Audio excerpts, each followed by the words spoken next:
नमस्कार. आता पाहूया सप्तम स्थानातील चंद्राची काय फळे आहेत. जर या सप्तम स्थानी जर चंद्र असेल तर या स्थानी चंद्र त्या व्यक्तीला धर्मकृत्य करणारा बनवतो. या व्यक्ती सुंदर, चतुर, मधुर भाषणी व पतिव्रता असे सगळे गुण देतो किंवा पतिव्रता पत्नी देतो. या स्थानात शुभ संबंधित चंद्र असता विवाह लवकर होतो. स्त्री स्वभावाने लहरी, मनमिळावू, शांत, प्रेमळ, कर्तव्यदक्ष, धार्मिक असतो. कित्येक वेळा अलौकिक सौंदर्य असते.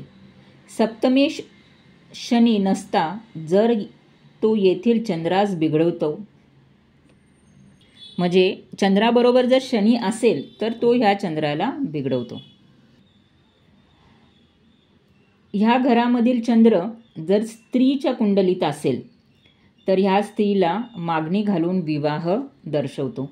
विवाहोत्तर आर्थिक भरभराट होते. या चंद्राची राशी परतत्वे भिन्न फले मिळतात. प्रसिद्ध व्यक्तीशी विवाह हे या स्थानाच्या चंद्राचे खास फल आहे. स्त्री जीवनात महत्त्वाचे असे विवाह ह्या कुंडली किंवा अशा चंद्रावरनं खूप महत्त्व देते. हा चंद्र लोकप्रियता देणारा,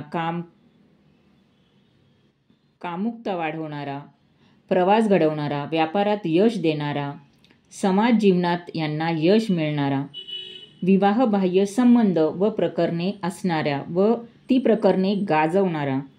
हे स्थान पंचम स्थानाप्रमाणेच कर्मणुकीचे निर्देशक असल्याने येथील चंद्र कलेत यशस्वी करतो. शासकीय पारितोषिके व मान सन्मान मिळवतो. एकंदरीत येथील शुभचंद्र फार चांगली फळं देतो. जर हा चंद्र दूषित असेल तर व्यक्तीस व्यभिचारी बनवतो.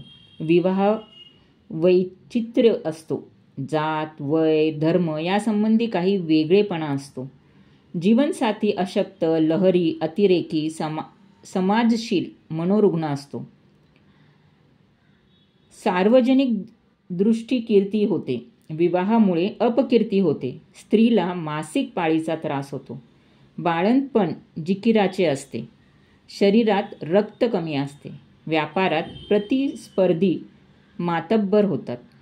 तर असा हा सप्तम स्थानातील चंद्र जर शुभ असेल आणि जर त्या स्त्रीच्या कुंडलीत असेल तर तिला विवाहापासनं खूप सुख किंवा चांगल्या व्यक्तीबरोबर, प्रसिद्ध व्यक्तीबरोबर विवाह व विवाहानंतर खूप चांगले शुभफलदायी आहे.